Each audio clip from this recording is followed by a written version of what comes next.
حرام ما حرم والدين ما شرع والأمر ما قضى الخلق خلقه والعبد عبده وهو الله الرؤوف الرحيم وأشهد أن لا إله إلا الله وحده لا شريك له وأشهد أن سيدنا ومولانا محمدا عبده ورسوله أما بعد أعوذ بالله من الشيطان الرجيم بسم الله الرحمن الرحيم والذين جاهدوا فينا لنهدينهم سبلنا وإن الله لمع المحسنين وقال النبي صلى الله تعالى عليه وسلم الصوم جنة وقال النبي صلى الله عليه وسلم من صام يوما تطوعا ثم أعطي ملء الأرض ذهبا لم يستوف ثوابه دون يوم الحساب أو كما قال. بھائی آپ بھی کرسی یہاں لے کر آؤ، یہ لوگوں کے سامنے مت بیٹھو، ادھر بیٹھو.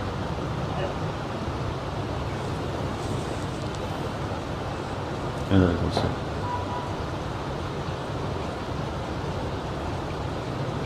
یہاں ادھر یہاں.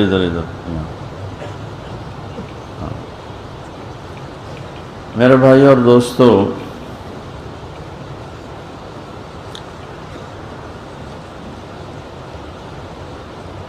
حق و باطل کی جنگ جس دن آدم علیہ السلام زمین پر اترے اسی دن شیطان بھی اترا. پہلے دن سے یہ جنگ چھڑی ہے اور آج تک پورے زور پر ہے اور اس وقت تک رہے گی جب تک سورج مغرب سے نہیں نکلتا.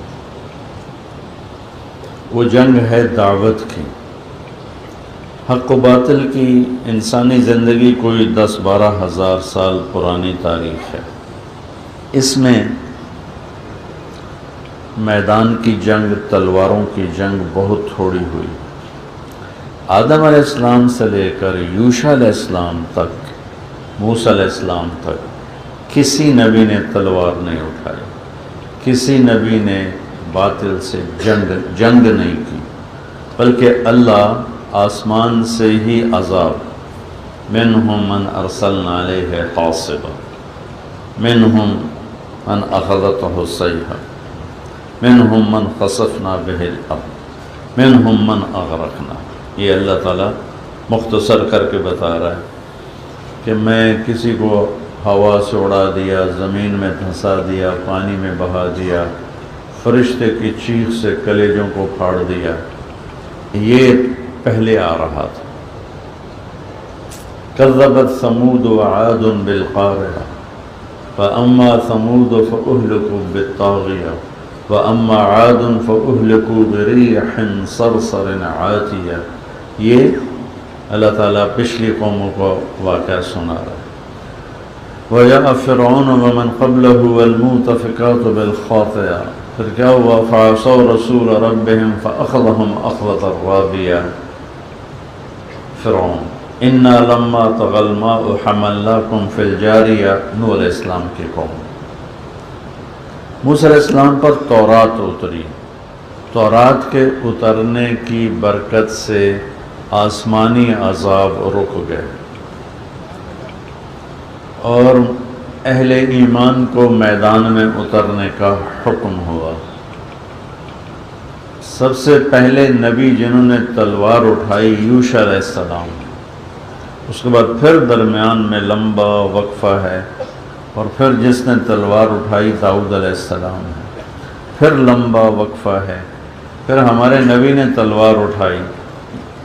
عیسیٰ علیہ السلام کی تعلیمات تو یہ تھی جو ایک تھپڑ مارے ہمارے منہ پر دوسرا بھی اس کے آگے کر دے. ان کی تو یہ تعلیم تھی. ہمارے نبی نے تلوار اٹھائی اور اتنا قربان جاؤں 10 سال کی جنگیں. جانی نقصان کتنا ہے؟ 1018 آدمی ٹوٹل. 1018 آدمی ٹوٹل قتل ہوئے 10 سال کی جنگ، 259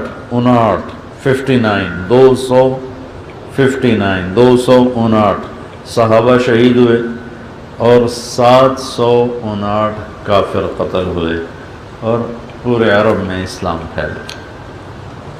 اس کے بعد میرے نبی کے بعد جنگیں بھی ہے، امن بھی ہے، جنگ بھی ہے، امن بھی ہے۔ تو جنگی سلسلہ کم ہے، ہاں آپس میں مسلمان پر خوب لڑتے رہے، ایک دوسرے کے گلے کاٹتے رہے۔ کربلا میں میرے نبی کی اولاد تھی، گلے کاٹ دیے، انسان تھے یا جانور تھے، کوئی جانور بھی شریف ہوتے ہیں، وہ تو جانوروں سے بھی کوئی، میرے پاس لفظ ہی کوئی نہیں ان کی گندگی کو بتانے کے لیے۔ لیکن ایک جنگ جو روز ہے، روز وہ ہے شیطان کی، انسان کی۔ شیطان نے چیلنج کیا تھا جب اللہ نے کہا فخرج، نکل جا، تو اِنَّكَ مِنَ الْمَرْجُومِينَ وَإِنَّ عَلَيْكَ لَعْنَتِي إِلَى يَوْمِ الدِّينِ، نکل جا، میری لعنت ہے تجھ پر۔ تو آگے معافی مانگنے کے بجائے کہنے لگا انظرنی الی یوم یبعثون، مجھے پھر چھٹی دے قیامت تک، پھر دے کہ میں تیرے بندیاں نال کردہ کی ہیں۔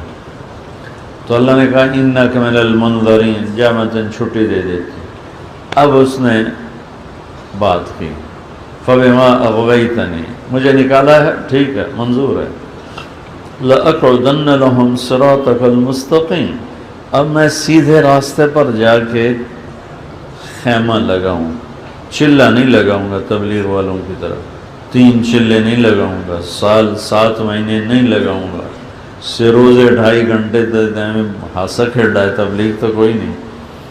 تو میں کیا کروں گا، میں پوری زندگی کے لیے تیری راہوں میں خیمے لگا دوں، چوکڑی مار کے بیٹھوں گا، اور جو تیری طرف آ رہے ہوں گے لآتینہم من بین ایدیہم، سامنے سے وار کروں گا، خطا گیا من خلفہم، پیچھے سے وار کروں گا، یہ خطا گیا عن ایمانہم، دائیں طرف سے وار کروں گا، یہ خطا گیا عن شمائلہم، بائیں طرف سے وار کروں گا، چاروں طرف سے میرا حملہ ہوگا، کوئی سامنے سے مارا جائے گا، کوئی پیچھے سے، کوئی دائیں سے، کوئی بائیں سے، وَلَا تَجِدُ أَكْثَرَهُمْ شَاكِرِينَ، پھر تم دیکھ لینا کہ تیرے شکر گزار کوئی ہوں گے۔ سامنے سے حملہ کیا مطلب ہے؟ سامنے آخرت ہے، کہ آخرت کی یاد ہی بھلا دوں، کچھ ایسے بن جائیں گے جو منکری ہو جائیں گے، ہیہات لما توعدون، موت کے بعد ہے ہی کچھ نہیں، ہے ہی کچھ نہیں۔ اور کچھ ایسے ہوں گے لن تمسنا النار الا ایاما معدودہ، ہم جو مرضی کریں، ہمیں تھوڑے جا 2-4 لتر مار کے سانو سڑے نبی چھڑا لین گے اور اسی جنت چلے جائیں گے، یہودی، نصرانی اور باقی جتنے مذاہب ہیں، کہ ہمارا اوتار، ہمارا دیوتا، ہمارا بھگوان یا جو کو بھی نام لیتے ہیں یہ ہمیں بچا لے گا۔ من بین ایدیہم، آخرت بھلا دوں گا، من خلفہم، کچھ لوگ ہو گئے تبلیغ والے اور نمازی پرہیزگار لوگ، مدرسوں والے، خانقاہوں والے، یہ آخرت نہیں بھولیں گے، تو پھر ان کو دنیا اتنی خوبصورت کر کے دکھاؤں گا کہ کہیں گے جی ہاں جنت بھی ہے، دوزخ بھی ہے، پر پھر کیا کریں، مجبوری ہے، وہ دنیا کے چکر میں آخرت کو بھلا دیں۔ اس طرح بھلائیں گے کہ انکار نہیں، لیکن طلب بھی کوئی، نہ جنت کا شوق ہے نہ جہنم کا خوف ہے۔ الٹے ہاتھ سے حملہ کروں گا، الٹے ہاتھ سے حملے کا کیا مطلب ہے کہ اس الٹے ہاتھ پہ گناہوں کو لکھنے والا فرشتہ بیٹھتا ہے، تو اس طرف سے زنا اور شراب اور جھوٹ اور سود اور حرام اور جوا اور قتل اور ڈاکے اور منافقت اور رشوت اور کھوٹ اور ملاوٹ اور چور بازاری اور ماں باپ کی نافرمانی اور غداری اور بے وفائی، یہ جتنے بڑے بڑے گناہ ہیں ان کا انہیں چسکا ڈال دوں گا، اور وہ جانتے ہوئے بھی منہ کالا کریں گے، جانتے ہوئے بھی گندگی میں منہ ماری کریں گے الٹی طرف سے۔ ایک طبقہ ہوگا گناہوں میں بھی نہیں ہے، آخرت بھی یاد ہے، دنیا میں بھی نہیں پھنسے، ان ایمانہم، ایمانہم سیدھی طرف کیا ہے؟ نیکیوں کا فرشتہ بیٹھا ہوا ہے۔ ان کو کیا کروں گا؟ کیا خیال ہے کہ وہ نیک لوگوں کو چھوڑ دیتا ہے؟ کہا مجھے پتہ ہے شیطان بڑا سمجھدار دشمن ہے کہ کس کو کون سی پڑیا چاہیے۔ وہ کسی نیک آدمی کو آ کے زنا کی دعوت نہیں دے گا، شراب کی دعوت نہیں۔ کبھی خیال ہے شراب پیوں؟ خواب میں بھی دیکھو تو توبہ توبہ کر کے اٹھ بیٹھتے۔ کبھی کسی تبلیغ والے کو مدرسے چھوڑو، عام مسلمان جو اللہ سے ڈرتا ہے، اسے کبھی خیال ہے کہ میں شراب پی لوں، میں جوا کھیلوں، میں منہ کالا کروں، میں بدکاری کروں، میں جوئے کا اڈا چلاؤں؟ خیال بھی نہیں آتا۔ تو اب ان کے لیے پڑیا کیا ہے کہ ان کو بھی تو مارنا ہے، ان کی بھی تو نیکی کو برباد کرنا ہے، کہ ان کو نیکی کے تکبر میں پھنسا دوں کہ وہ اوروں کی کمیاں بولیں گے، ایوے کو نا کی کیتی جاندہ، ایوے کو نا کی کیتی جاندہ، ایوے کو تبلیغی ہو کے کی کر رہا ہے، اے مولوی ہو کے کی کر رہا ہے، اے حاجی ہو کے کی کر رہا ہے، اے بڑا بڑا پیر بنے پھر دوے کو کی کر رہا ہے۔ وہ دونوں آنکھیں ان کی لگا دے گا لوگوں کے عیب دیکھنے پر۔ جب آدمی اوروں کے عیب دیکھتا ہے تو اپنی ذات میں تکبر کا شکار ہو جاتا ہے، اور تکبر اللہ کو، کفر شرک تکبر یہ برابر کے گناہ ہیں، برابر کے گناہ ہیں، کہ آدمی جیسے کفر و شرک سے برباد ہوتا ہے ایسی تکبر سے۔ اس دنیا کا پہلا گناہ تکبر تھا، شرک نہیں تھا، تکبر تھا، خیر منہ۔ تو نیکی کا تکبر، بھائیو سب نیک لوگ بیٹھے ہوئے ہیں، ہاتھ جوڑتا ہوں، اللہ کا واسطہ دیتا ہوں، کبھی مسلمانوں کے عیب نہ ڈھونڈو، کمیاں نہ ڈھونڈو، اس پہ تبصرے نہ کرو، اس پہ باتیں نہ کرو۔ ایک کی کر رہا ہے ایدی اولاد نو تو ویکھو آپ بڑا حاجی بنے پھر رہا ہے، پترا نو ویکھو انہوں نے مسجد دا بھی نہیں پتا۔ یہ جو باتیں ہیں یہ اندر کے تکبر کی نشانی ہیں، کہ اس کے اندر میں اپنی بڑائی کا سور بیٹھا ہوا ہے، جو اس کو اوروں کے عیب دکھاتا ہے اور اپنے آپ کو نیک دکھاتا ہے، برتر دکھاتا ہے۔ آپ جاؤ آپ دیکھو کہ دیندار طبقہ اس میں 99.9% پھنسا ہوا ہے، بلکہ 100 میں 100 پھنسے ہوئے ہیں، کوئی لاکھوں میں ایک ہے جو اپنے آپ کو بچاتا ہے، بھئی مجھے کسی پر تبصرے نہیں کرنے، مجھے کسی کی برائی نہیں بیان کرنی، مجھے کسی کے ساتھ معاملہ نہیں، میرا معاملہ میرے اللہ کے ساتھ ہے۔ یہ ہے شیطان کا حملہ، جو وہ کہتا ہے آگے سے آؤں گا، پیچھے سے آؤں گا، دائیں سے آؤں گا، بائیں سے آؤں گا۔ یہ میری بات سمجھ میں؟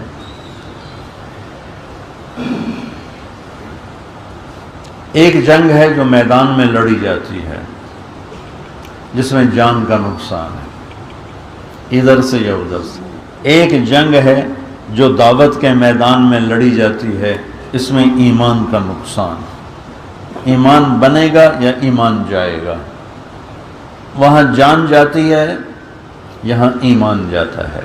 ایمان کا جانا جان کے جانے سے زیادہ خوفناک ہے، کہ ایمان جیسی دولت کائنات میں ہے ہی کوئی نہیں۔ ایک ادنا ایمان کے ذرہ، ادنا ایمان کا ذرہ، ادنا ایمان کا ذرہ، جس کا پتہ صرف اللہ کو ہوگا اور اللہ کے سوا اور کسی کو نہیں ہوگا۔ جب اللہ اس کو جہنم سے نکالے گا تو میرے نبی فرماتے ہیں کہ میں آنکھوں سے دیکھ رہا ہوں اسے جہنم سے نکلتا ہوا، اس کا نام جوہینہ، اس کا قبیلہ جوہینہ۔ اس کو اللہ تعالیٰ جنت کے دروازے تک پہنچائے گا، پھر کہے گا جا اندر، اور اس کے ساتھ کرے گا اللہ تعالیٰ دل لگی۔ جنت میں جائے گا تو آگے اس کو ساری بھری ہوئی نظر آئے گی، تو واپس آ جائے گا۔ اللہ تعالیٰ پھر کہے گا جا نا، وہ جائے گا دروازے میں سے دیکھے گا تو ساری بھری ہوئی نظر آئے گی، وہ پھر واپس آ جائے گا۔ پھر اللہ کہے گا جاندہ کیوں نہیں؟ کہ تو آپ پہ تو میں نے 2 دفعہ جو روکی رکھے ہوں، جا ہی کوئی نہیں، ساری جنت بھری بھئی، میں کتنے جاؤں؟ تو اس پر اللہ تعالیٰ مسکرا کے فرمائے گا اچھا یہ بتا، میں نے جب دنیا بنائی تھی،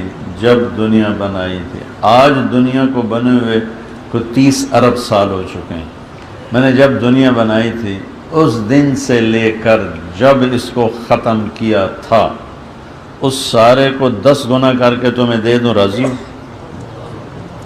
آج کی دنیا نہیں، یہ 24,000 کلومیٹر ہے ہماری دنیا، تو آج کی نہیں، اللہ کہہ رہا ہے جس دن بنائی تھی اور جس دن مٹائی تھی اس سارے کو اکٹھا کر کے 10 سے ضرب دے کے دے دوں، راضی ہو؟ تو اس کو اتنی بے اعتباری ہوگی، کہے گا رب ہو کے مذاق تو نہ کر میرے، اتستہزئ بی وانت الرب، یا اللہ میں مذاق کیتی جاننا ہے کیڑی گل؟ میرے نبی اس پر اتنا ہنسے کہ یہ آخری دانت میرے نبی کے نظر آنے لگے۔ تو آپ نے، اللہ نے کہا نہیں جاؤ، میں قادر ہوں، دے دی، چل دے دی۔ جب اس کے لیے دروازہ کھولے گا اور اس کا نوکر سامنے آئے گا تو اس کو دیکھ کر یوں ہو جائے گا، وہ کہے گا آپ کیا کر رہے ہیں؟ وہ کہے گا تم فرشتے ہو تو میں پروٹوکول دے رہا ہوں۔ وہ کہے گا میں فرشتہ نہیں، میں آپ کا نوکر ہوں، اور میرے جیسے 80,000 نوکر ہیں آپ کے، 80,000 ذاتی نوکر آج تک دنیا میں کسی بادشاہ کے نہیں ہیں، آج تک۔ اور اس ادنا درجے کے ایمان کے ادنا درجہ، یہ ایمان کا وہ درجہ ہے جس کو اللہ کے سوا کسی کو نہیں پتہ ہوگا، نہ نبیوں کو، نہ فرشتوں کو، نہ جہنم کے داروغے مالک کو، صرف اللہ کو پتہ ہوگا۔ اب اس کی سزا ختم ہوئی اور اس کو جنت ملنے لگی تو کیا مل رہا ہے؟ وہ آگے چلے گا تو ایک نور کی چمک اٹھے گی تو سجدے میں گر جائے گا، تو پھر اس کا نوکر اسے کہے گا آپ کس کو سجدہ کر رہے ہیں؟ کہے گا یہ جو نور ہے، اللہ کا نور ہے، اسے کر رہا ہوں۔ کہے گا یہ اللہ کا نور کہاں ہے؟ یہ تو آپ کے محل کی روشنیاں ہیں، لائٹیں ہیں، محل کی لائٹیں ہیں۔ بچوں آگے چلے گا تو 80,000 نوکر کھڑے ہوں گے، گارڈ آف آنر، یہ ہوتا نہیں گارڈ آف آنر، 80,000 نوکر ایسے کھڑے ہوں گے، اور اس کے لیے کارپیٹنگ ہوگی، کارپٹ بچھائے جائیں گے کہ یہاں سے وہ چلنا شروع کرے تو اس کے یہاں تک آنے میں پورے 40 سال لگیں گے، تب جا کے وہ ختم ہوگا۔ دنیا کے 40 سال، اس ساری دنیا کو آپ 3 دفعہ 40 سال میں سارا چکر لگا کے دیکھ سکتے، اتنا لمبا۔ وہ تو یوں اس کو کراس کرے گا، لیکن دنیا کے لحاظ سے 40 برس لمبی کارپیٹنگ۔ اب وہ نوکر کہیں گے، خوش ہوں گے، تالیاں بجائیں گے، پھر کہیں گے واہ ہمارے آقا، ہم تو انتظار کر کر کے تھک گئے، اب کدھر رہ گئے تھے؟ وہ کہے گا شکر کرو میں آ ہی گیا جی، بڑے لطر کھادن میں ٹھا ٹھا ٹھا ٹھا، بڑے خوش ہوں گے۔ پھر اس کو لے کر وہ ایک میدان میں آئیں گے، اس میدان میں وہ بیٹھے گئے، ادھر دیکھے گا جنت، ادھر دیکھے گا جنت، کہے گا یہ سب کچھ کس کا ہے؟ کہیں گے سارا کچھ آپ کا ہے۔ یہ 80,000 نوکر کھانا پیش کریں گے، ایک ہاتھ میں کھانے کی ڈش، ایک ہاتھ میں پینے کا ڈرنک اور مشروب۔ 80,000 گلاس پی جائے گا، 80,000 ڈشوں کو کھا جائے گا، ہر لقمے کی لذت پہلے سے زیادہ ہوگی، ہر گھونٹ کی لذت پہلے سے زیادہ ہوگی، اور اس 80,000 کھانے اور مشروبات میں اس کا مزہ ہر لقمے پہ آگے سے آگے بڑھے گا، نہ معدہ بھرے گا، نہ آنت بھرے گی، نہ زبان کٹے گی، نہ جبڑے تھکیں گے، نہ لذت ختم ہوگی۔ اس طرح اللہ اس کو کھلائے گا، پلائے گا۔ پھر اس کے نوکر کہیں گے اب آپ اپنے گھر والوں سے مل لیں، تو وہ ایک دم غائب ہو جائیں گے۔ جب وہ غائب ہوں گے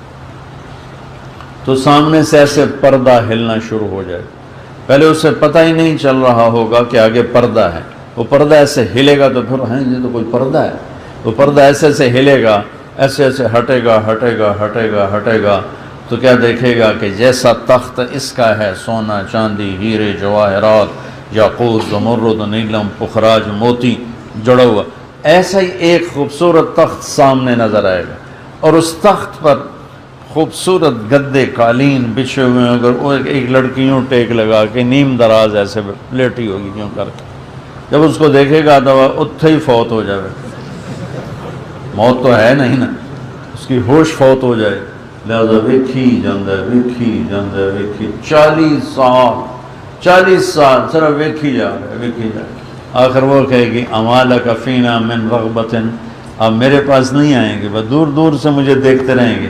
پھر اس کو ہوش آئے گا۔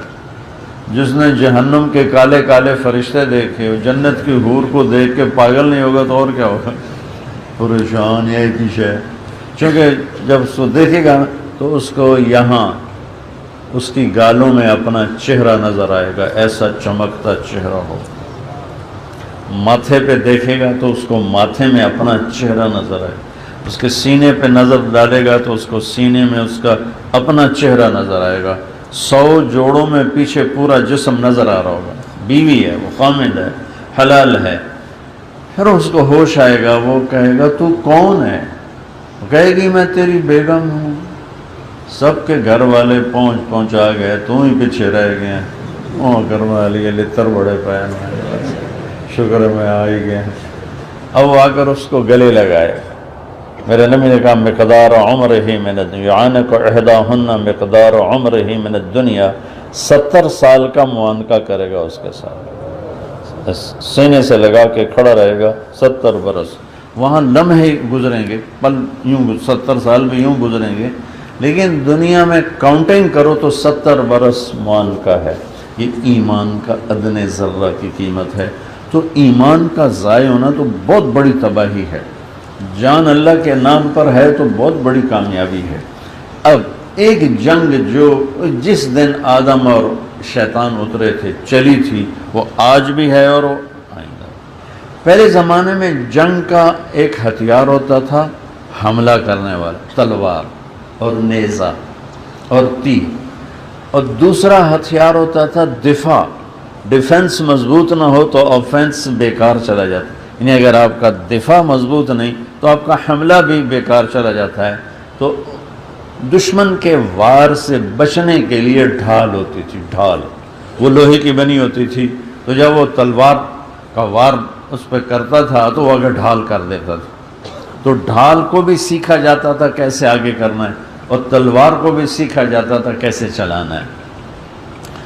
تو وہ زمانے کے شاہ سوار تھے جو ڈھالوں کو بھی چیر کے بندے کا سر لے جاتے تھے.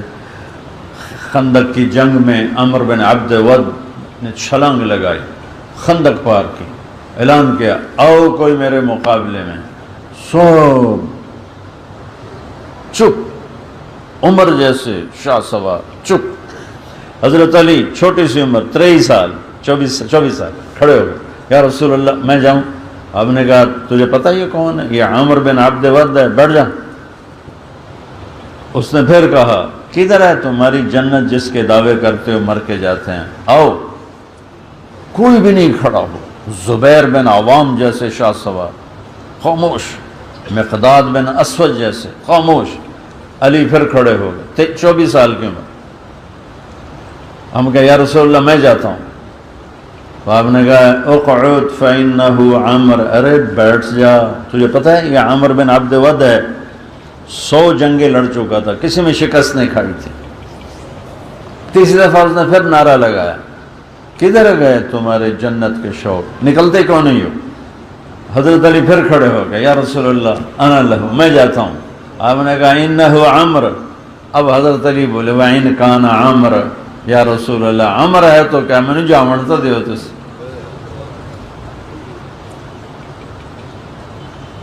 تو آپ نے فرمایا اچھا جاؤ. تو انا الذی سمتنی امی حیدرا کلیث غابات کریہ المنظرا اوفیہم بالساع کیل السندرا. یہ شعر پڑھتے ہوئے نکلے، میں ہوں جس کا نام اس کی ماں نے حیدر رکھا ہے. حیدر شیر کو کہتے ہیں، شیر کو. میں ہوں جس کا نام اس کی ماں نے حیدر رکھا ہے. میرا وار ناپ تول کے لگتا ہے اور پورا پورا تول کے دیتا ہوں، میں کمی نہیں کرتا ہوں. تو دونوں لوہے میں تھے. تو عمر بن عبد ود نے کہا کون ہو؟ یہ بچے سے. وہ پہلوان. آپ نے کہا میں علی ہوں. تو اس نے کہا علی بن عبد مناف، آپ کے پردادا کا نام لیا، علی بن ابو طالب بن عبد المطلب بن عبد مناف. تو بن ہاشم بن عبد مناف، علی بن ابو طالب بن عبد المطلب اور بن ہاشم بن عبد مناف. چوتھا دادا. کہ تم علی بن عبد مناف ہو؟ کہ نہیں میں علی بن ابی طالب. رشتہ قریب تک. ارے وہ بھتریا تو کدھر آ گیا، بھتیجے تو کدھر آ گیا؟ ارے نہیں، جا جا جا جا، محمد سے کو کوئی اور بھیجے، تو اپنا بچہ ہے، تجھے قتل کرنے کو میرا جی نہیں چاہتا۔ حضرت علی نے فرمایا پر میرا جی چاہتا ہے میں تیری کھوپڑی اڑا دوں۔ وہ اس کو غصہ چڑھ گیا، تو اب وہ اس نے گھوڑے سے چھلانگ لگائی۔ اب دونوں کی کبھی تلوار ٹکراتی، کبھی ڈھال ٹکراتی۔ یہ میں ڈھال بتا رہا تھا کہ ایک ہتھیار تھا جس سے دشمن سے بچاؤ ہوتا تھا، تو وہ ڈھال لوہے کی ہوتی تھی، اس پر چمڑا چڑھا دیتے تھے کبھی، یا کبھی کوئی اور چیز لگا دیتے تھے کہ اور مضبوط ہو جائے۔ تو اللہ کا نبی دعا میں لگ گیا کہ یا اللہ علی کی مدد فرما، آگے ایسا شاہ سوار ہے جس نے آج تک شکست نہیں کھائی۔ تو اس طرح دونوں کی جنگ تھی کہ شجاعت بھی اش اش کر اٹھے، اور آخر عمرو بن ابن ود نے جو مارا زور کا ہاتھ تلوار کا، تو آپ نے ڈھال آگے کی، انہوں نے ڈھال کو 2 ٹکڑے کر دیے اور آپ کے کندھے پہ آ کے لگی، اور کندھے پہ لگ کے زور ٹوٹ گیا اور یوں پھسل کے لگی، زخمی کر گئے۔ اب اللہ کے شیر نے آگے بڑھ کے جو اللہ اکبر کہہ کے مارا تلوار کا ہاتھ، انہیں ڈھال آگے کی اور ڈھال کو کاٹا تلوار نے، اور کندھے پہ اس طاقت سے لگی کہ اس کو چیرتی ہوئی یہاں سے آ کر 2 ٹکڑے کر کے زمین پہ پھینک۔ مولا علی من کنت مولاہ فعلی مولا، جس کا میں مولا ہوں علی اس کا مولا ہے۔ اس لیے حضرت علی کو مولا علی کہتے ہیں، باقی صحابہ کو حضرت، لیکن علی کیسا لگتا ہے؟ مولا علی، مولا علی۔ یہ آپ کی شان میں صرف واحد ہستی ہیں جن کے لیے میرے نبی نے یہ لفظ استعمال کیا، من کنت غدیر خم پر، حج سے واپسی پر، من کنت مولاہ فعلی مولاہ، جس کا میں مولا ہوں علی اس کے مولا، یعنی جس کا میں آقا ہوں علی اس کے آقا ہیں، تو اس لیے مولا علی کہا جاتا ہے، مولا علی مولا۔ تو آج مولا علی نے کام کر کے دکھا دیا، ایک بار مارا، 2 ٹکڑے کر کے پھینکا، تو اس کے لاش کے ایک ٹکڑے پر پاؤں رکھ کر کہا علی تقتحم الفوارس هكذا عنی وعنہم اخروا اصحابی، عبد الحجارة من صفاحة رأیہ وعبدت رب محمد صوابی، وعففت عن اثوابه ولو اننی كنت المقطر بزنی اثوابی، لا تحسبن اللہ خاذل دینہ ونبیہ یا معشر الاحزاب، فی البدی ٹک ٹک ٹک ٹک ٹک فی البدی اشار پڑے، اس کے لاش پہ پاؤں رکھ کرے گا کہ شاہ سواروں کو بتا دو کہ جب میرے اوپر حملہ ہوتا ہے تو شیر خدا یوں جواب دیا کرتا ہے کہ وہ کھوپڑی نہیں اڑاتا، وہ 2 ٹکڑے کر کے پھینک دیتا ہے۔ تو ڈھال، میں بات کرتا ہوں ڈھال، تو واقعہ مولا علی کا واقعہ بیچ میں آ گیا۔ تو وہ ڈھال تھی دشمن سے بچاؤ کے لیے، انسانی دشمن۔ شیطان صرف واحد دشمن ہے جس کو اللہ نے کہا سب سے بڑا دشمن، اِنَّهُ لَكُمْ عَدُوٌّ مُبِينٌ، شیطان تمہارا سب سے بڑا دشمن ہے، کھلا دشمن ہے۔ اب اس سے بچاؤ کے لیے بھی تو کوئی ہتھیار چاہیے، کوئی ڈھال چاہیے۔ تو میں قربان جاؤں، میرے نبی نے فرمایا تمہیں ایک عمل دیتا ہوں جو شیطان کی تلوار کے سامنے، نیزے کے سامنے، تیر کے سامنے، اس کے کلہاڑے بھالے گرز کے سامنے آگے کرو گے تو شیطان کے سارے ہتھیار بکھر جائیں گے، ریت بن جائیں گے، اور وہ ڈھال کیا ہے؟ وہ ہے روزہ۔ وہ ڈھال کیا ہے؟ وہ ہے، بولو بولو بولو۔ اب حدیث سنو، میں نے خطبے میں بھی پڑھی، میرے نبی نے فرمایا الصوم جنہ، الصوم جنہ، الصوم جنہ، روزہ ڈھال ہے۔ اس کو آگے کر، پھر شیطان کا ہر وار دیکھے گا بکھر جائے گا۔ نماز ڈھال نہیں ہے، حج ڈھال نہیں ہے، زکوٰۃ ڈھال نہیں ہے، ذکر تلاوت ڈھال نہیں ہے، تہجد نوافل ڈھال نہیں ہے، صدقات خیرات تبلیغ ڈھال نہیں ہے. علم، درس، تدریس، تصنیف، تالیف ڈھال نہیں. ایک عمل ڈھال ہے، بس ایک. وہ کیا ہے؟ روزہ. وہ کیا ہے بھائی؟ میرے نبی جیسے روزے کا اہتمام کرتے تھے، کسی عمل کا نہیں کرتے تھے. اب تو شعبان چل رہا ہے، آج 24 یا 23 تاریخ، 24 تاریخ ہو گئی آج. رجب کا مہینہ آتا تھا، رجب کا چاند دیکھ کر آپ کہتے اللہم بارک لنا فی رجب و شعبان و بلغنا الی رمضان. 2 مہینے پہلے تیاری شروع کرتے تھے. 2 مہینے پہلے. حج کی تیاری 10 دن پہلے شروع کی، صرف 10 دن، 2 ہفتے. 24 ذوالقعدہ کو مدینہ سے چلے اور حج کیا. اور 2 میں یا اللہ ہمارے رجب میں برکت دے، یا اللہ ہمارے شعبان میں برکت دے، اور یا اللہ ہمیں رمضان نصیب فرما، اور ہمیں رمضان نصیب فرما. یہ دعا کیا کرتے تھے. کسی مہینے کے لیے یہ دعا نہیں، کسی عمل کے لیے یہ دعا نہیں. رمضان میں روزے کے لیے کیا دعا ہے؟ یہ واحد اللہ کا امر ہے جو اکٹھا ایک جگہ آیا ہے، پھر پورے قرآن میں کہیں نہیں آیا. آیت نمبر 183 سے لے کر 187 سورہ بقرہ.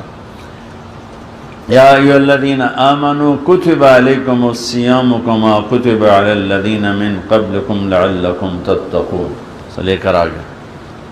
میرے نبی ممبر پہ آئے اور بڑے زور سے کہا وہ کون آ رہا ہے. اگر میں ایک دم، میں تو تمہیں پتہ ہے کہ میں حدیث سنا رہا ہوں، اگر میں بیٹھے بیٹھے کہہ دوں وہ کون آ رہا ہے، تم سارا یوں دیکھنا شروع کر دو، ہے نا ایسی بات؟ یا یہ کون آ رہا ہے، کون آ رہا ہے، تو اب سب کا منہ ادھر ہو جائے گا. تو میرے نبی نے یہ کیا، ممبر پہ کھڑے ہو کر کہا ماذا یستقبلکم وماذا تستقبلون. وہ کون آ رہا ہے، تم کہاں جا رہے ہو؟ تو سارے ادھر ادھر دیکھنے لگے. آپ نے پھر کہا ماذا یستقبلکم وماذا تستقبلون. وہ کون آ رہا ہے، کس کے سامنے جا رہے ہو؟ وہ پھر ادھر ادھر کوئی بھی نظر نہیں آ رہا. تیسری دفعہ ماذا یستقبلکم وماذا تستقبلون. وہ کون آ رہا ہے، وہ کون آ رہا ہے، وہ کون آ رہا ہے. تو عمر رضی اللہ عنہ کھڑے ہو گئے، یا رسول اللہ اوحی نزل، کوئی وحی آئی ہے، وحی آسمان سے؟ آپ نے کہا نہیں. عدو حضر، کیا کسی دشمن نے حملہ کر دیا اور آپ نے دیکھ لیا وہ آ رہا ہے تو ہم تیاری کریں؟ آپ نے کہا نہیں. کہا تو پھر یا رسول اللہ کون آ رہا ہے؟ آپ نے کہا رمضان آ رہا ہے، رمضان آ رہا ہے. شہر رمضان الذی انزل فیہ القرآن. حیرت کی بات ہے، اللہ تعالیٰ نے شہر رمضان کا مہینہ الذی کتب فیہ الصیام کی بجائے کہا الذی انزل فیہ القرآن. یہ عجب آیت ہے، عجب ہے. کہنا تو ہے جیسے پیچھے آ رہا ہے کتب علیکم الصیام کما کتب علی الذین من قبلکم ایاما معدودات، کہ تمہارے اوپر روزہ فرض کیا ہے، تم سے پہلوں پر بھی فرض کیا تھا، چند دن کی مشقت ہے، برداشت کر لو. تو دیکھو اللہ ہمیں بھوکا رکھ کے، پیاسا رکھ کے کیا تیار کریں، کس کے لیے تیار کر رہا ہے؟ شیطان. جب گھوڑے کو جنگ کے لیے تیار کیا جاتا تھا تو اسے بھوکا رکھا جاتا تھا اور اس کے پیاسا رکھا جاتا تھا اور اس کے سامنے خون جانوروں کا بہایا جاتا تھا کہ اس کا خوف نکلے.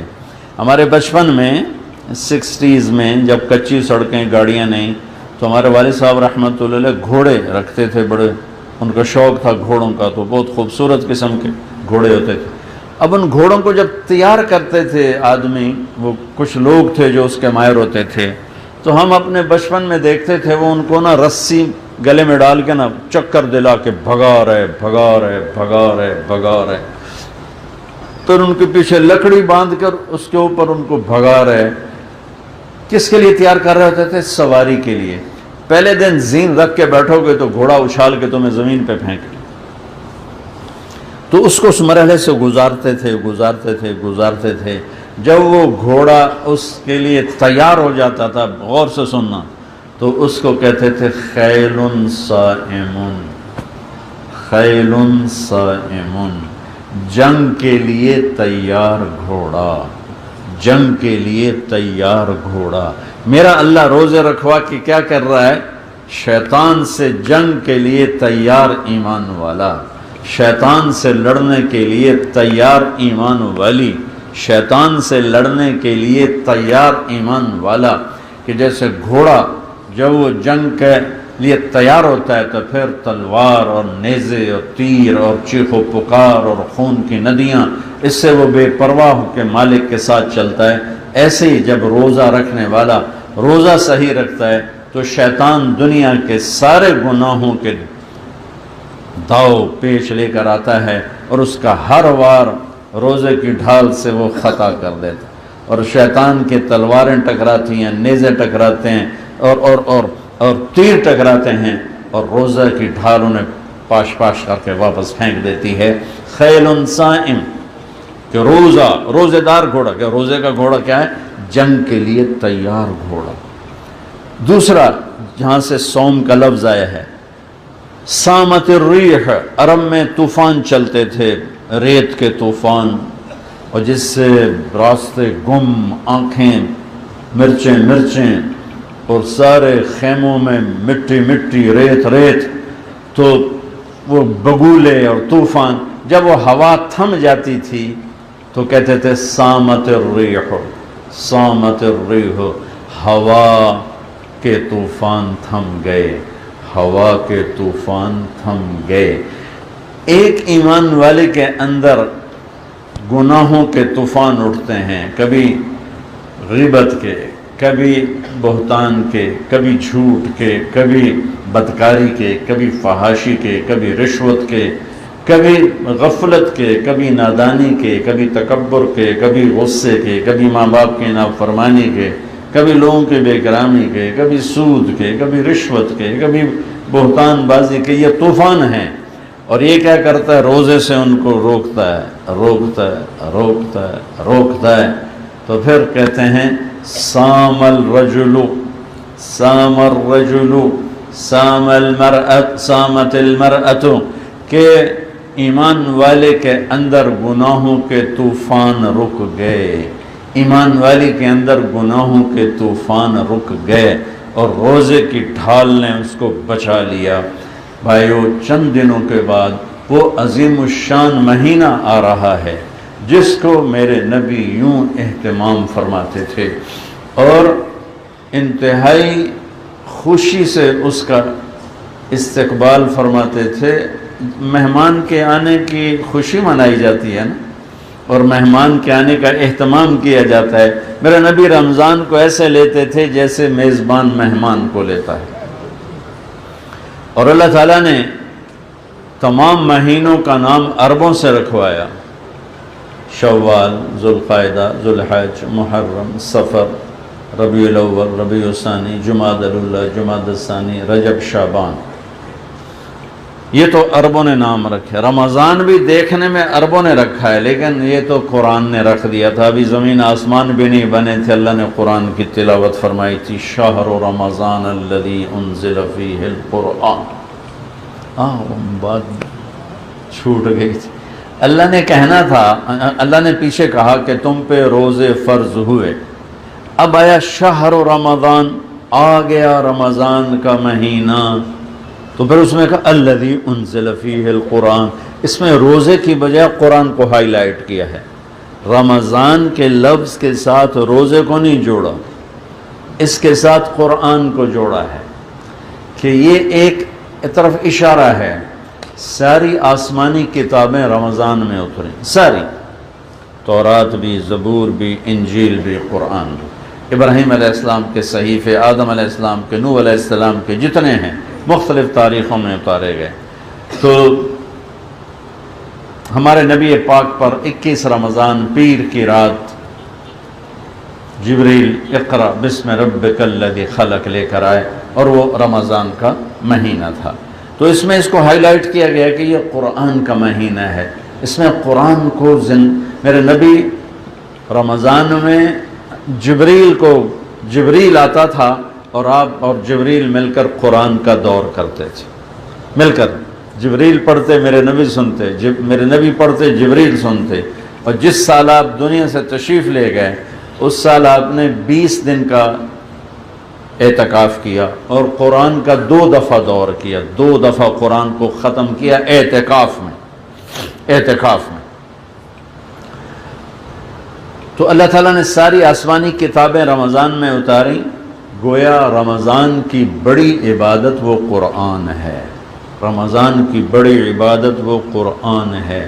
اور قرآن کو پڑھنا، قرآن کو سمجھنا، قرآن کے ساتھ جی لگانا، قرآن کے ساتھ دل لگانا، میرے نبی کا فرمان ہے وَإِذَا الْتَبَسَتْ عَلَيْكُمُ الْأُمُورُ كَقِطْعِ اللَّيْلِ الْمُظْلِمِ فَعَلَيْكُمْ بِالْقُرْآنِ، جب تم پر اندھیری رات کی طرح فتنے چھا جائیں تو قرآن کو مضبوطی سے پکڑ لینا۔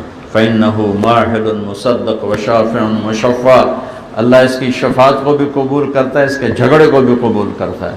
تو اللہ نے اس میں قرآن کو، تورات کو، زبور کو، انجیل کو، پھر اللہ نے ہمارے نبی کے طفیل روزے میں ہمارے لیے، اچھا رمضان کا مطلب کیا ہے؟ رمضان کا مطلب ہے جل جانا، جل جانا۔ جل جانے کا یہاں کیا مناسبت ہے؟ آگ میں چیزیں جلتی ہیں اور روزے کی بھوک کی آگ میں گناہ جلتے ہیں، اس لیے رمضان کہتے ہیں۔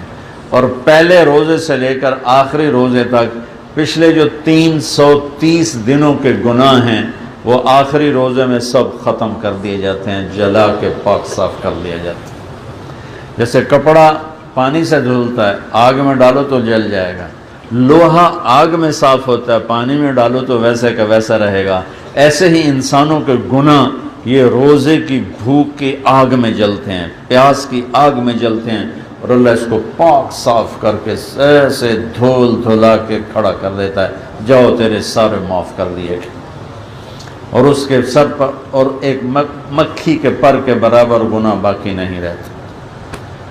اللہ نے پہلی امتوں پہ روزہ فرض کیا 24 گھنٹے، تراویح نہیں تھی، ہمارے اوپر روزہ فرض کیا سحری افطاری پلس تراویح، ان کو تراویح نہیں دی، 24 گھنٹے کا روزہ، ہمیں آسانی کی ساری رات کی چھٹی دے دی، اور قیام اللیل، جس کو قیام اللیل کہتے ہیں نا، رات کی نماز، رات کی نماز۔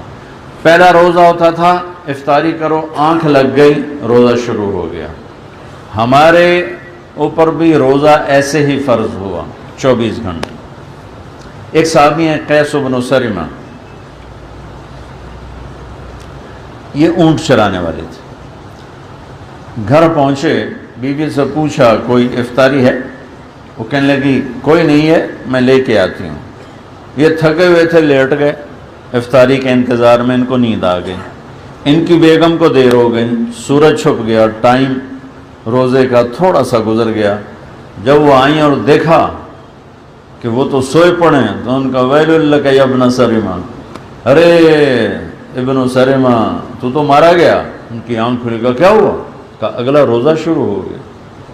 اب پہلے بھی کوئی ساڑھی طرح تھا نہیں، روٹیاں پاڑ کے روزے رکھ دیں، تم نہیں جاؤ پراٹھے بھی، بھوک نہ لگے، ارے اتنا کھاؤ کہ بھوک لگے۔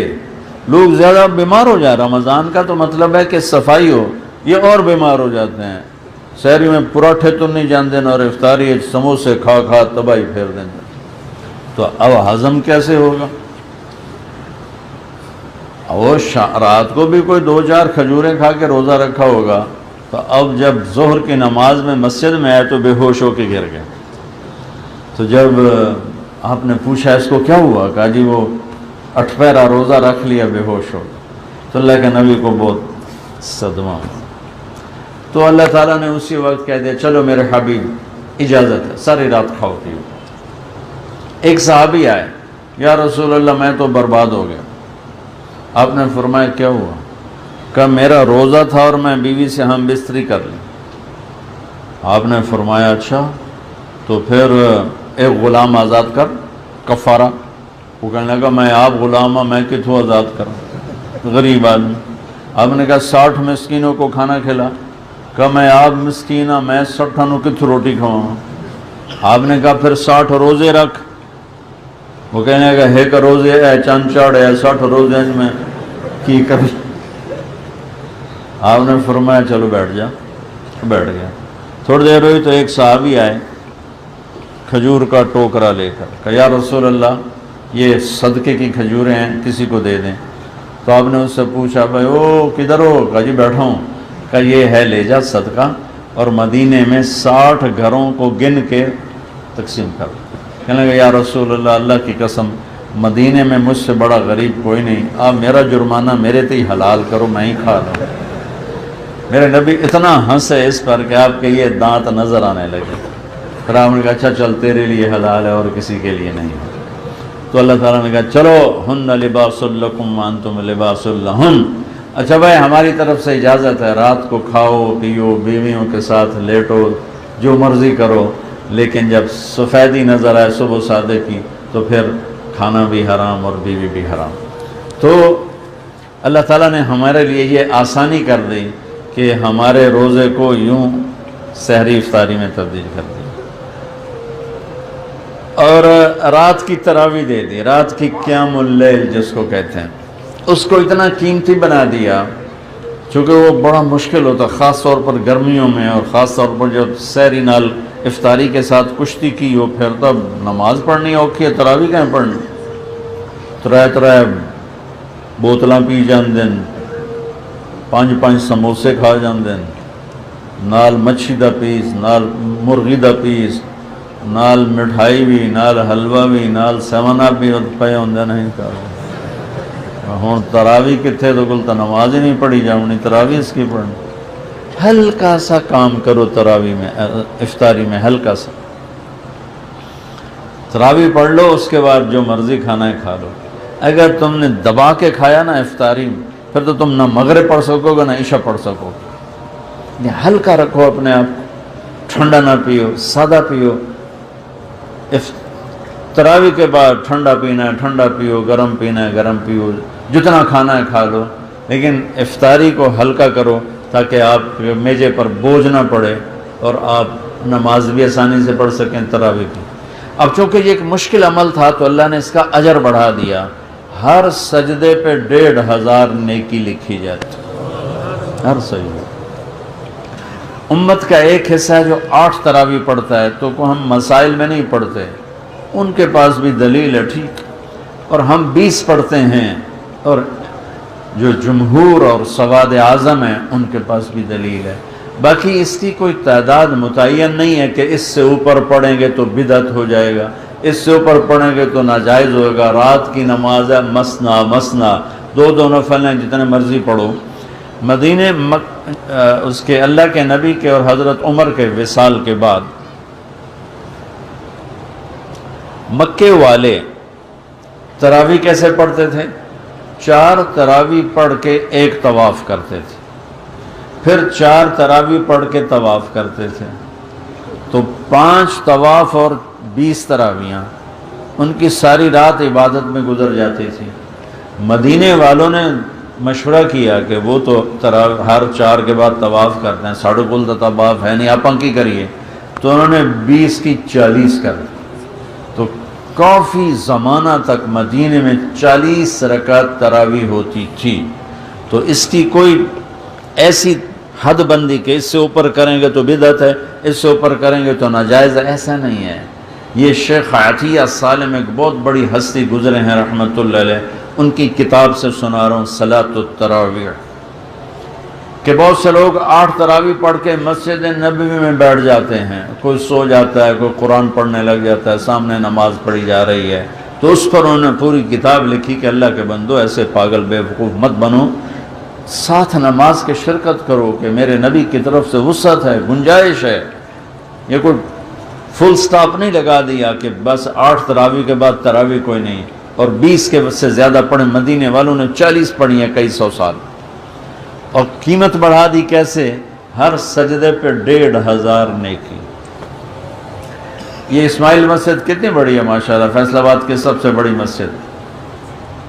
یہاں ہمارے شورا والے ایک چھوٹا سی چٹ لگا دیں کہ جو اسماعیل مسجد میں تراویح پڑھے گا 1500 نہیں، صرف 150 روپیہ فی سجدہ دیا جائے گا۔ ایتھے ویکھیا جے کراچی تو بھی لوگ آئے بیٹھے ہوں، پشاور دے پٹھان پہلے پہنچے ان کے دگا دگا دگا ہمارا جگہ ہے، صرف 150 روپے لا دو انشاءاللہ مسجد اسماعیلیاں دن بڑی وڈی ایک بندے دی جگہ نظر آ جائے تو میں نے لتر مارے۔ اور میرا نبی خوشخبری سنانا ہے 1,500 نیکی، 20 تراویح 60,000، پھر 7 وتر 3 ہیں تو 6 سجدے ان کے ہیں، 9,000 وہ ہیں تو 69,000۔ بیچ میں کوئی سجدہ آ گیا، سجدہ تلاوت اس کی الگ ہیں، تو تقریباً روزانہ ہر ایمان والا 70,000 نیکیاں گھر لے جا سکتا۔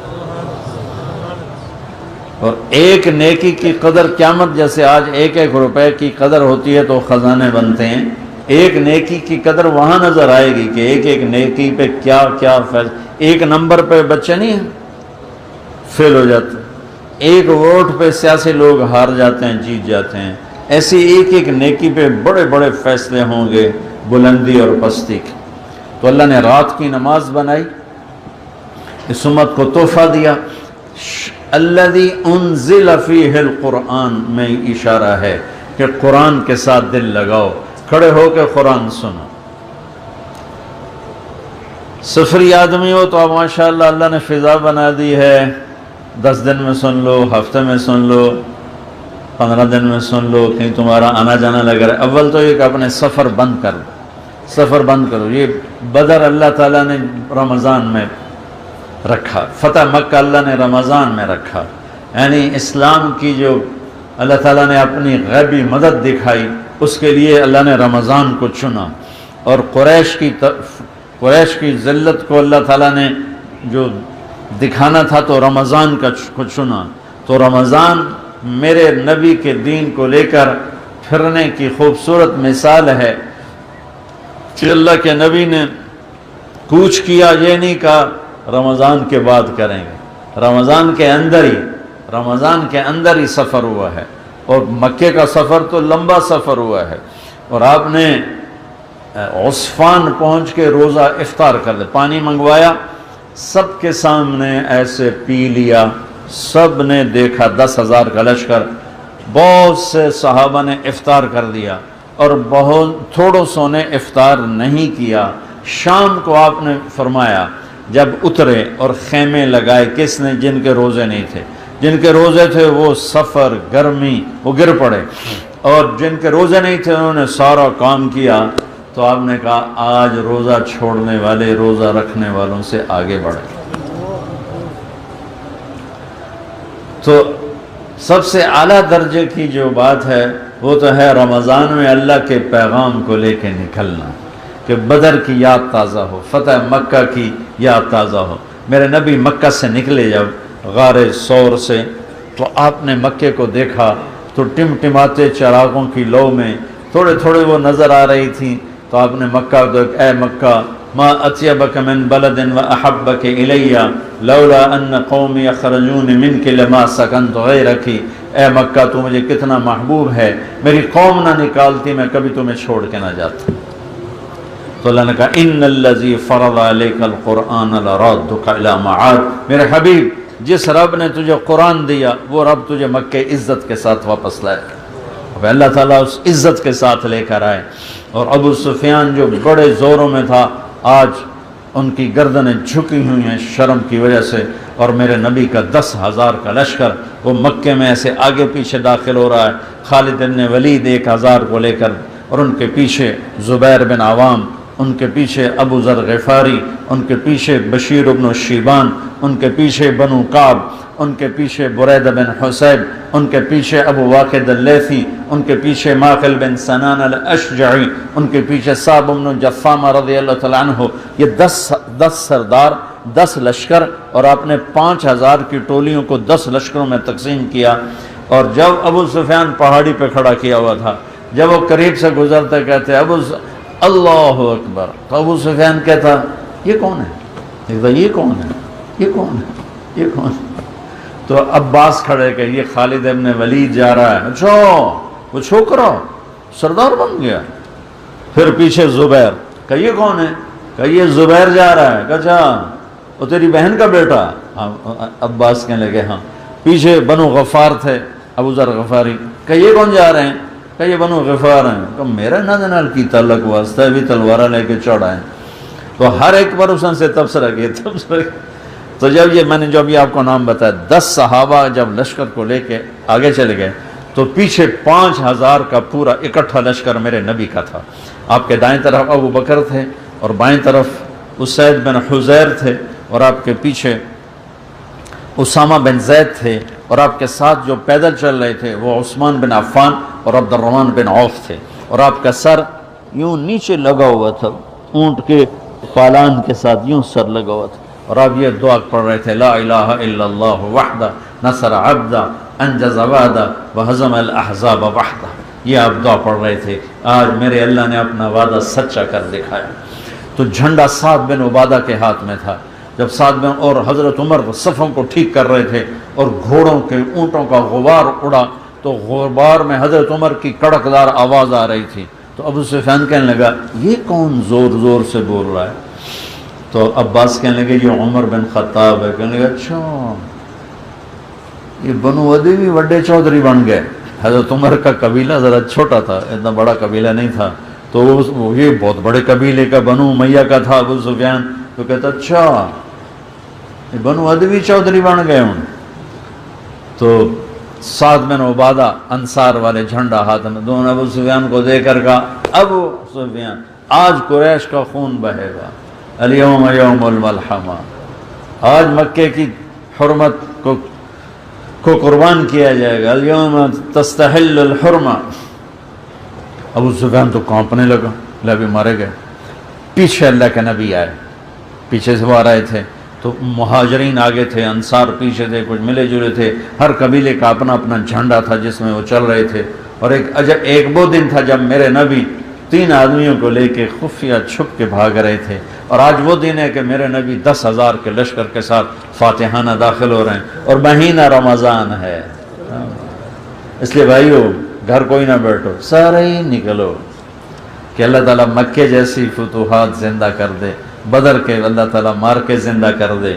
بے شک بندگی کا پر اللہ کے راستے کا سفر اور اس سفر کی تھکن تھکاوٹ، تھک کے سو جانا تمہارے گھر کے ساری رات کے نفلوں سے بہتر ہے۔ تو جب آپ گزرے تو ابو سفیان نے کہا یا رسول اللہ الیوم یوم الملحمہ، آج خون بہانے کا دن ہے؟ ہم نے کہا لا بل الیوم یوم المرحمہ، آج رحم کرنے کا دن ہے۔ تو ابو سفیان کہنے لگے آپ کے جھنڈے والا تو کہہ رہا ہے آج خون بہانے کا دن ہے۔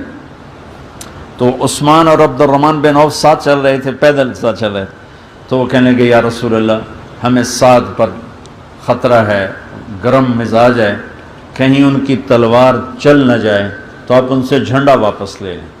سعد بن عبادہ جیسے سے جھنڈا واپس لینا کوئی سوکھا کام کوئی نہ آئی، وہ اتنے زیادہ غیور تھے کہ ان سے جھنڈا لینا یعنی ایک مشکل ترین کام تھا۔ میں قربان جاؤں، میرے نبی نے بھی سیاست کو کون روکتا ہے؟ جو آج کی سیاست ہے اس کو روکتے ہیں کہ یہ تو منافقت ہے ساری۔ میرے نبی نے کیا کام کیا؟ ان کے بیٹے کو بلایا، قیس بن سعد، کہا قیس ابا سے کہو جھنڈا تمہیں دے دے۔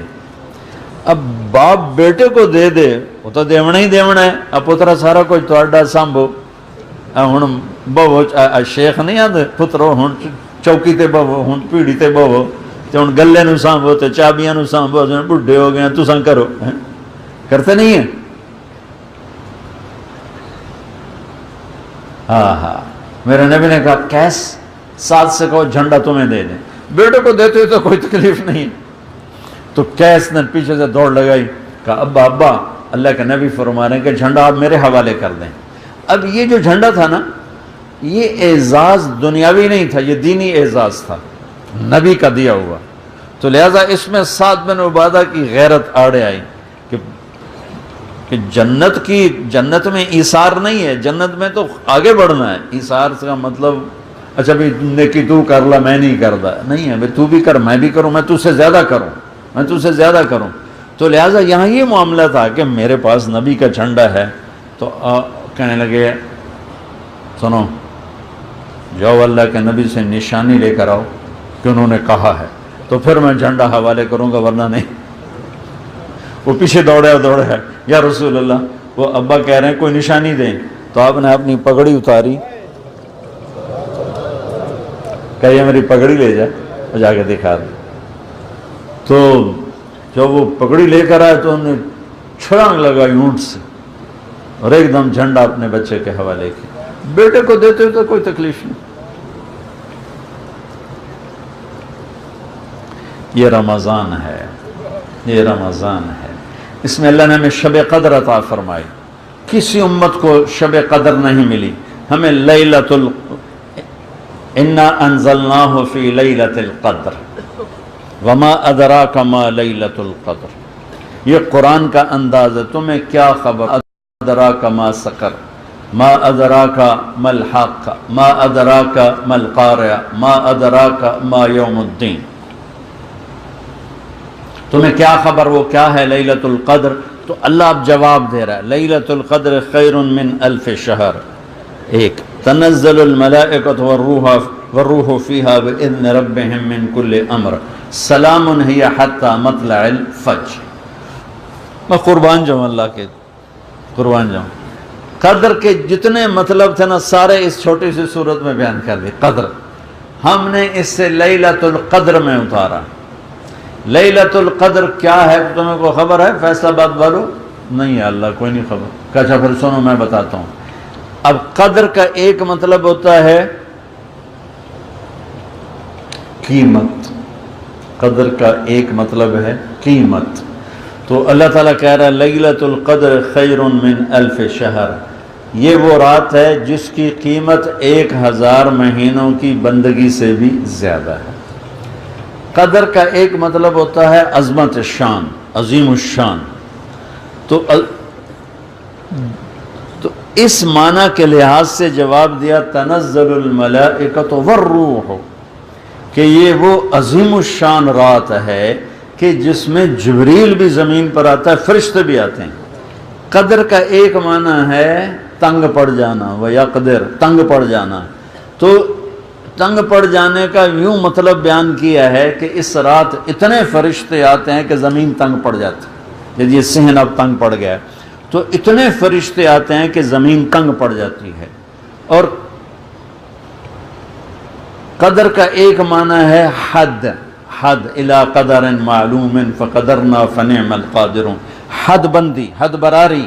تو اس کا معنی بھی بیان کیا سلام ہی حتی مطلع الفجر، کہ یہ قدر، یہ اس کی حدود کیا ہیں، اس کی حد ہے صبح صادق تک، مغرب کا سورج ڈوب کر صبح صادق تک یہ رات رہتی ہے۔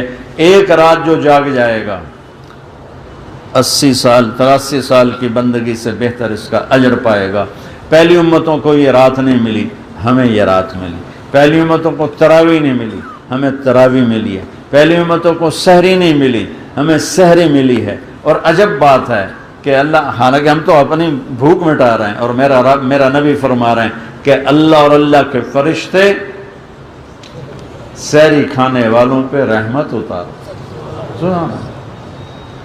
پیٹ اپنا بھرا جا رہا۔ ارباز بن ساریہ، علی بن ابی طالب، مقداد بن اسود اور میرے محبوب صلی اللہ علیہ وسلم، تینوں حضرات سحری کھا رہے ہیں اور بکرے کی سری پکی ہوئی ہے۔ بلال آتے ہیں، یا رسول اللہ صبح ہو گئی، میں جا رہا ہوں اذان دینے۔ ابھی صبح ہوئی نہیں تھی، آپ کھاتے رہے، آپ کو تو اندر بیٹھ کے بھی پتہ ہوتا تھا، تو کھاتے رہے۔ بلال اوپر چڑھے اذان دینے کے لیے، تو پھر نیچے آ گئے کہ جا کے دیکھوں اللہ کے نبی نے کھانا بند کیا کہ نہیں کیا۔ اندر آئے تو بھی آپ کھا رہے تھے، تو ان کے منہ سے نکلا واللہ لقد اصبحت یا رسول اللہ، یا رسول اللہ، اللہ کی قسم صبح ہو گئی۔ تو آپ نے ہاتھ پیچھے کر کے کہا بلال صبح نہیں ہوئی تھی، تیری قسم جھوٹی نہ پڑے، اللہ نے صبح کو جلدی نکال، تیری قسم جھوٹی نہ پڑے۔ حضرت علی نے فرمایا اگر بلال قسم نہ کھاتے تو جب تک میرے نبی کھاتے رہتے صبح نے ظاہر ہی نہیں ہونا تھا۔ اور میں قربان جاؤں، میرے نبی سحری ایسے وقت میں کھاتے تھے کہ آخری لقمہ منہ میں ہوتا تھا اور اذان ہوتی تھی، اور افطاری اتنی جلدی فرماتے تھے، ادھر سورج ڈوبتا تھا اور ادھر لقمہ منہ میں جاتا تھا، اپنی امت کے بھوک کو کم کرنے کے لیے، بھوک کا ٹائم کم کرنے کے لیے سحری آخر میں، افطاری فوراً۔ ایک آدمی سفر میں ہے تو ایک آدمی چوٹی پہ کسی ٹیلے پہ کھڑا ہو جاتا تھا، اب مدینے میں ہے تو ایک چھت پہ ایک آدمی کھڑا ہوتا، جو ہی سورج نیچے جاتا وہ کہتا یا رسول اللہ، تو ساتھ ہی آپ کھجور منہ میں جاتے تھے یا پانی منہ میں جاتا تھا۔ کبھی آپ کھجور کھا کے افطار فرماتے، کبھی پانی پی کے افطار فرماتے تھے۔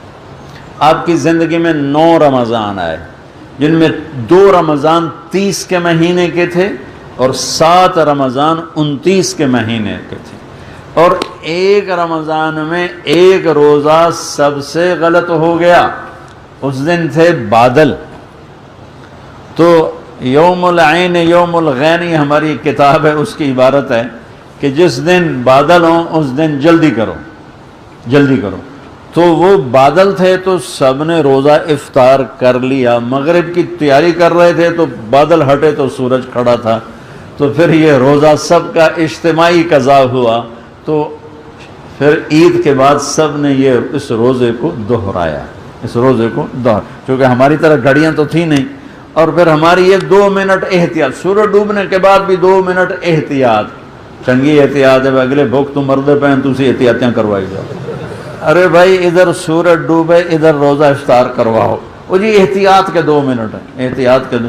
میرے نبی یوں کنارہ سورج کا غروب ہوتا ساتھ ہی کھجور منہ میں، کیوں کہ میری امت پر بھوک کا ٹائم، پیاس کا ٹائم کم سے کم آئے، کم سے کم آئے۔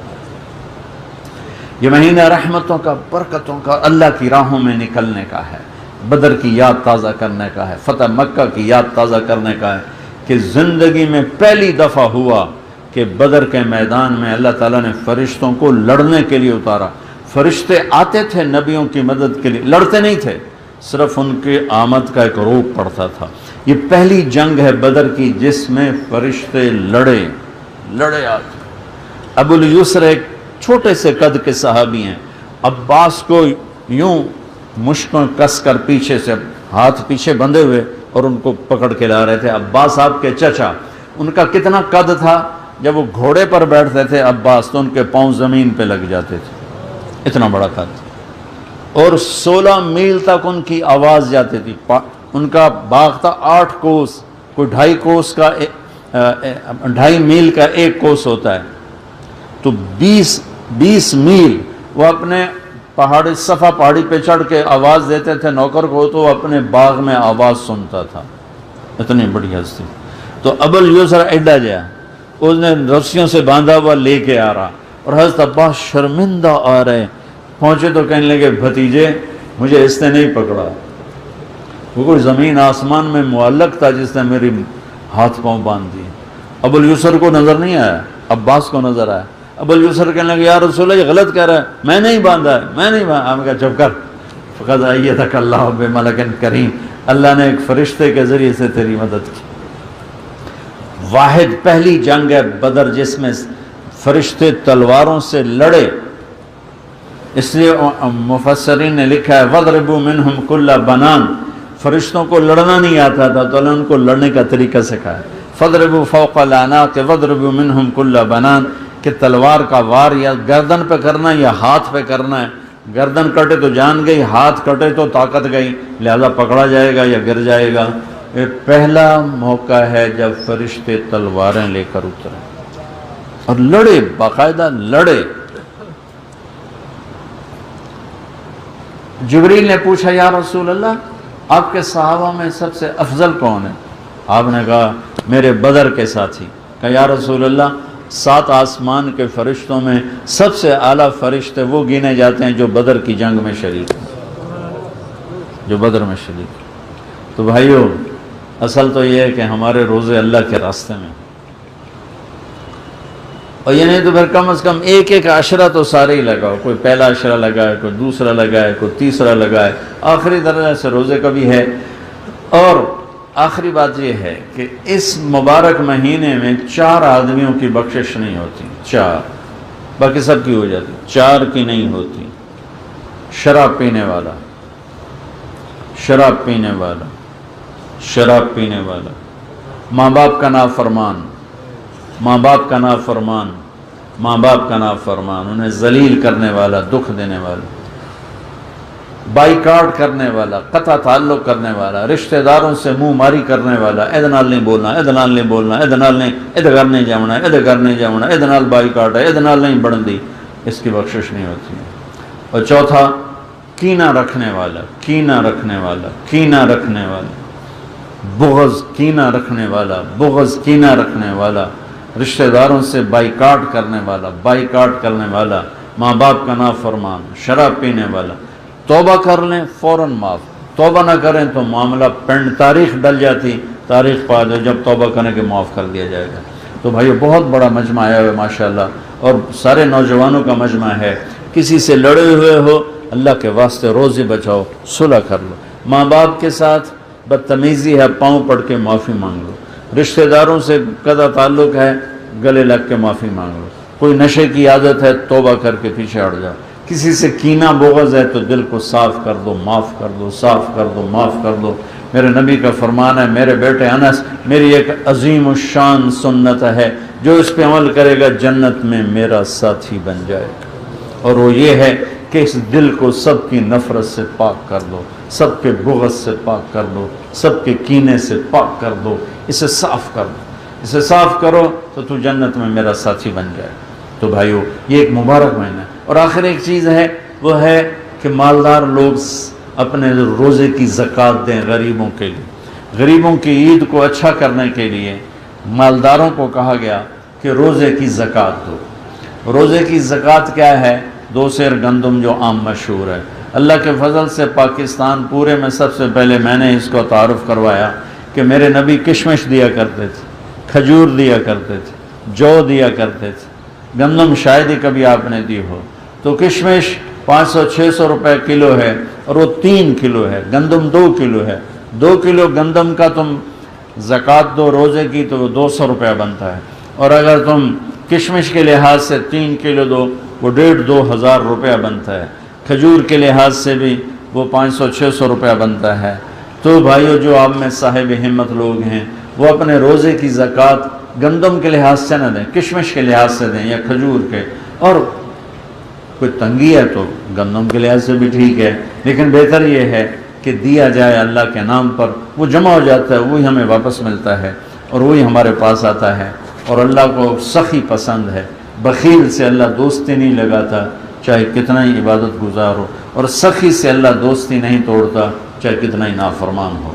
تو بھائیو یہ خوبصورت مہینہ آ رہا ہے، بخشش کا مہینہ، سیزن، جیسے سیزن آتا ہے تو لوگ یہ تاجر لوگوں کو کپڑا اکٹھا کرتا ہے، مٹھائی والے مٹھائی بناتے ہیں، کپڑے والے کپڑا، جوتے والے جوتے، تو مختلف آئٹم والے اپنے اپنے آئٹم اکٹھے کرتے ہیں۔ سیزن آ رہا ہے تو ہماری بخشش، ہماری جنت، اللہ کی رضا کو لینے کا مہینہ آ رہا ہے۔ تو بھائیو اس میں سب سے خوبصورت کام ہے بدر اور فتح مکہ کی یاد کو تازہ کرتے ہوئے، اللہ کا نام لے کر، اللہ کی یاد میں، اللہ کی محبت میں بستر اٹھا کر اللہ کی راہوں میں نکل کر اپنے روزوں کو ادا کرنا، تو اللہ بھی خوش ہوگا، اللہ کا نبی بھی خوش ہوگا، فرشتے بھی خوش ہوں گے، اور پورے عالم پر رمضان کی جیسے رمضان میں ایک فرض 70 کے برابر، نفل فرض کے برابر، تو رمضان کے 3 دن وہ 210 دن کے برابر، 70 ہیں، 7 مہینے ہو گئے، 210 ہیں 7 مہینے، تو یہاں کا سے روزہ 7 مہینے کے برابر، اور عاشرہ گنو بھائی 21 مہینے ہو گئے، 21 مہینے 3 گنا ہو گئے، 21 مہینے ہو گئے۔ تو بہت بڑی کمائی کا ہے، بہت بڑی کمائی کا ہے۔ اور بھائی میرے نبی آخری عشر میں اعتکاف بھی بیٹھتے تھے۔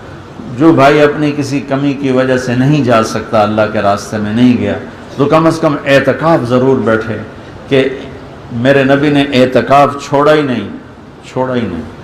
1 سال چھوڑا تھا تو پھر اس کی قضا کی تھی، اس کی قضا کی تھی۔ اور اعتکاف والے کے مزے یہ ہیں کہ وہ سویا بھی ہو تو اس کی نیکی لکھی جا رہی ہو، اس کی عبادت لکھے.